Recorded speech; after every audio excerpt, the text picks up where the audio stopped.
창세기 49장은 야곱이 12아들에게 남긴 마지막 유언과 같은 말은 아버지가 아들들에게 하는 축복이면서 미래를 예견하는 예언의 말씀이기도 합니다. 앞선 1절에서 12절의 말씀 속에서는 르벤과 시므온과 그리고 레위와 유다에 관한 말씀이었습니다. 특별히 유다를 통해서 왕의 약속이 선포되어 있다는 그런 점이 좀 특이한 말씀으로 선포되었다. 그것을 우리가 확인할 수 있겠고, 그리고 이제 13절에서 28절의 말씀 속에서는 나머지 지파들에 대한 말씀이 이어집니다. 겉으로 보면 각각 다른 성격의 축복처럼 보이지만 이 본문 전체는 하나의 중요한 메시지를 전달을 해주고 있습니다. 각 사람을 하나님께서 다르게 부른다. 그렇지만 다양성을 통해서 하나님께서는 하나님의 나라를 이루어가고 완성해 가신다라고 하는 사실을 또 볼 수가 있습니다. 먼저 13절 말씀 봅니다. 스불론에 관련된 말씀이 나옵니다. 스불론은 해변에 거주하리니 그곳은 뱀에는 해변이라 그의 경계가 시돈까지리로다. 무역을 하게 될 것이다. 좀 확장을 하면 외부 세계와 연결되어지는 다른 세계와 연결하는 그 통로 역할, 스불론에게 주어진 그 역할입니다. 하나님의 나라라고 하는 것이 늘 세상과 접촉하게 되어 있단 말입니다. 그러면서 세상에게 하나님 나라의 영향력을 미친다 하는 거죠. 교회가 세상 속에 있지만 교회가 곧 세상은 아니죠. 세상에 영향을 미치는 존재로 교회가 세워지는 거지 않습니까? 그런 역할이 있다. 그렇게 보면 되는 거죠. 그래서 적극적으로 세상과 접촉하는 사람들이 존재해요. 동일한 교회에서 신앙생활을 하는데 교회 내부적인 일보다 세상과 접촉해서 세상에게 하나님 나라의 선한 영향력을 미치는 그런 사람들이 있어요. 그것도 하나님의 부르심이고 하나님께서 주신 사명이다. 이렇게 보면 되겠습니다. 그 다음에 14절에 보면 이사갈은 양의 우리 사이에 굴어 앉은 건장한 나귀다. 그러면서 쉴 곳을 보고 좋게 여기며 토지를 보고 아름답게 여기고 어깨를 내려 짐을 메고 앞제 아래에서 섬길 것이다. 건장한 나귀라고 하는 표현은 매우 강한 이미지이잖아요. 그런데 그 강함이 있지만 꿇어 앉아 있다. 쉴 곳을 보고 좋게 여긴다. 뭔가 그 안정을 취하는 것을 좋아하는 사람. 그래서 안주할 수 있다는 뜻이에요. 강하지만 안주한다. 능력이 있지만 안주하는 사람. 그래서 이런 사람들이 실제로 또 교회 안에 존재하기도 하잖아요. 틀림없이 능력이 있는데 안정을 취하고 소극적이고 눌러 앉아 있는 그런 사람들이 실제로 있습니다. 그런데 늘 평안에 기대어서 안주하면서 살아가는 것이 신앙생활을 잘하는 것은 아니거든요. 하나님의 부르심이 있는 거예요. 그 부르심에 합당하게 삶을 살아가는 삶이 중요한 거죠. 예컨대 사도 바울은 이방인의 빛의 역할, 에로의 부르심이잖아요. 그러니까 예루살렘이나 아니면 자기 고향이나 내지는 성장하고 초기에 가르쳤던 안디옥 교회는 거기에 머물러 있지 않아요. 안주하지 않습니다. 아시아를 돌아다니고 유럽을 돌아다니면서 그 부르심에 합당한 삶을 살아가는 거예요. 어떤 안정을 찾아서 거기에 머무는 삶, 그것이 비단 신앙생활을 잘하는 거야 라고 볼 수 없다라고 하는 사실을 우리가 교훈으로 얻을 수가 있다 하는 겁니다. 그 다음에 16절 말씀 보면 이스라엘의 한 지파같이 그의 백성을 심판하리로다. 다는 길섭의 뱀이요 샛길의 독사로다. 말굽을 물어서 그 탄 자를 뒤로 떨어뜨리게 하리로다. 사실은 단 지파는 가장 작은 지파에 속하거든요.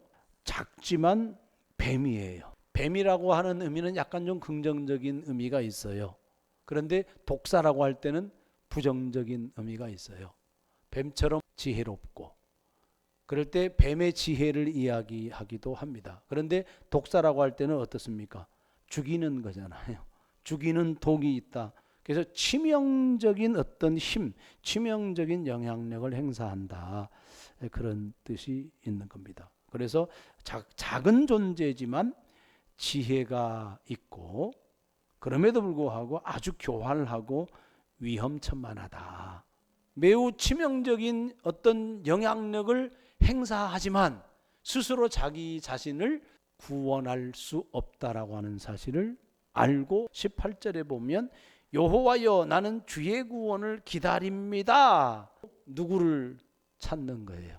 여호와 하나님을 찾고 주의 구원을 기다리는. 그래서 힘은 있지만 강하지만 불안정하다. 약점이 있다. 제한점이 있다. 라고 하는 거죠.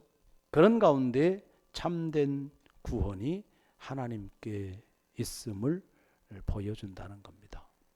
여러분, 강하고 힘이 있고 다른 사람에게 결정적인 어떤 치명적인 해를 가한다 할지라도 스스로 자기 자신을 구원할 수 있는 사람은 아무도 없는 게 맞죠. 능력이 있고 부자고 군사력을 가지고 세계를 뒤흔든다 할지라도 트럼프 한 사람이 자기 자신을 구원할 수 있는 힘이 있어요? 없어요.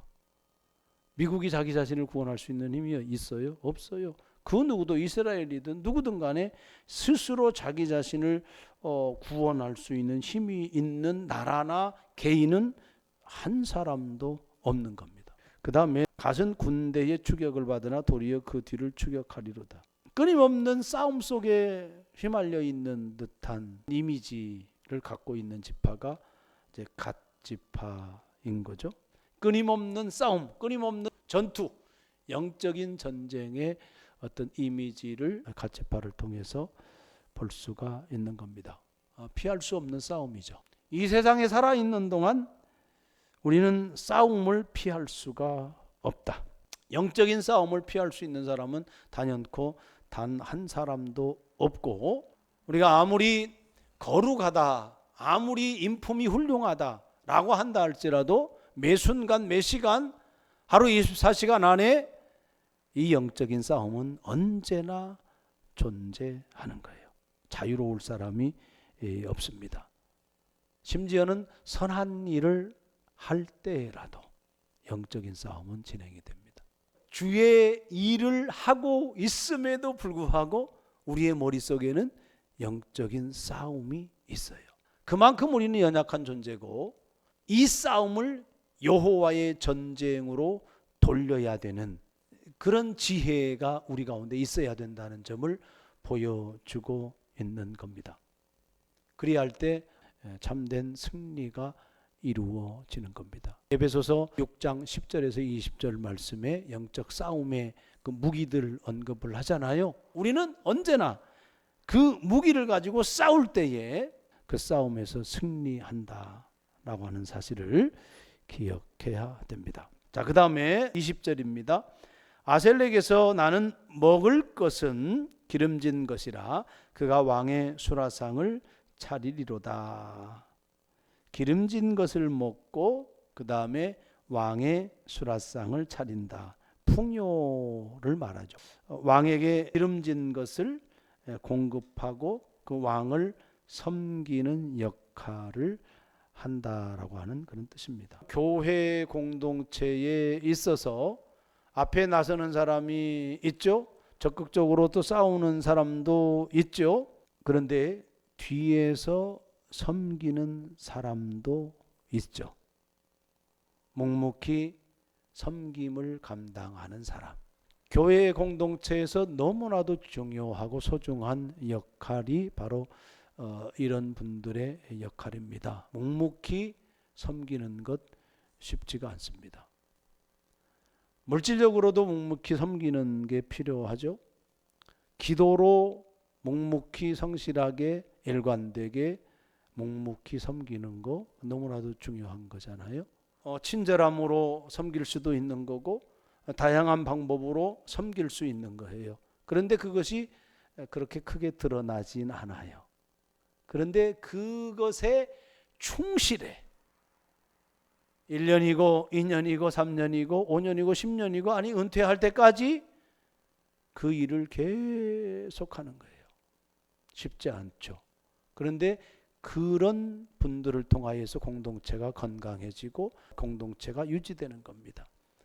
그 다음에 납달리 지파에 대해서 나옵니다. 노인 암사슴이라, 암사슴이라고 했을 때는 성경에서는 좀 민첩함, 예민함, 아름다운 소리로 바라는도다, 아름다운 소리를 표현한다, 말을 표현한다, 그런 말인 거잖아요. 말을 잘한다, 이쁘게, 그렇게 이야기를 해도 되는 거죠. 전도를 참 잘하는 사람이 있어요. 말솜씨가 있는 사람이 있습니다. 상대방이 듣기에 불편한 말도 안 불편하게 잘 얘기하는 사람이 있어요.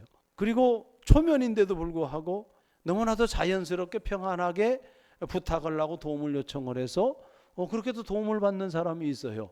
진리를 전하는 데 있어서 참 말이 이쁘게 그렇게 잘 전하는 사람이 있단 말이에요. 너무나도 좋은 은사라고 생각이 들어집니다.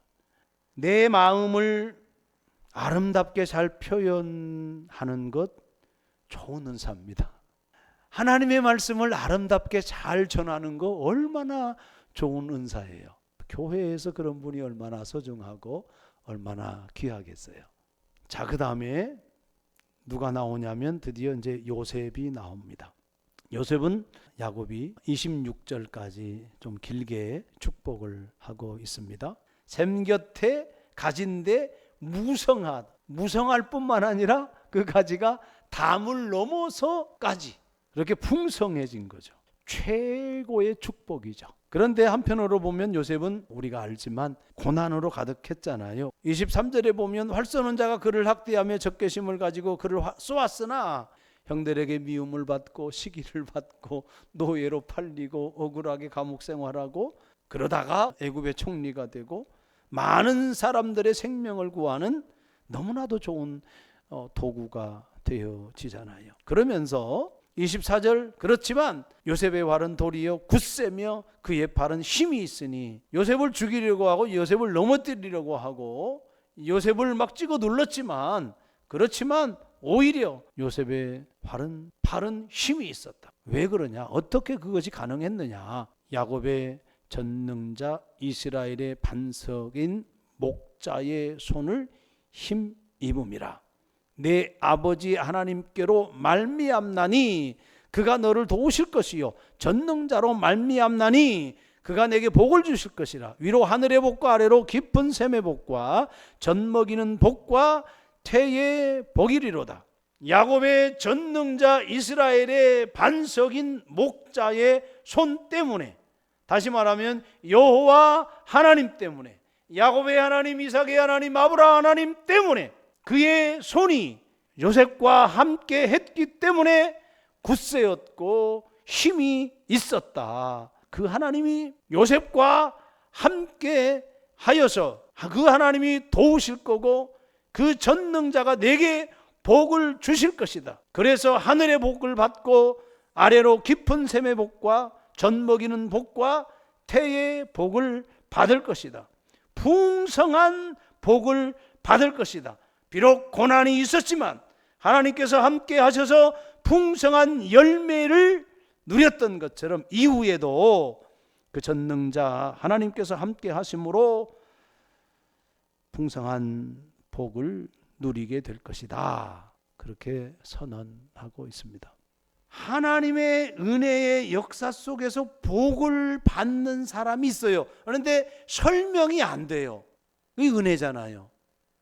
요셉의 가정이 일단 그래요. 어렸을 때는 편애를 받고 자기 형들 뭐 잘못한 거 있으면 아버지한테 꼬드기고 아주 인격적으로 못났잖아요. 그런데 하나님이 막 부어주시는 거잖아요. 그 하나님의 주권에 의해서 그렇게 되는 겁니다. 물론 커가면서 요셉의 신앙은 너무나도 예뻐요. 하나님과 동행을 하고 하나님 앞에서 사람 앞에서 신실하고 정직하게 살아가는 모습이 요셉에게 있어요. 복을 주는 거죠. 하나님의 은혜로 말미암아 연약함 가운데 있었지만 그러나 그 은혜의 역사 때문에 정말로 복받는, 더군다나 더더욱이 풍성한 복을 받는 그러한 것도 있다. 이게 하나님의 나라의 모습이에요.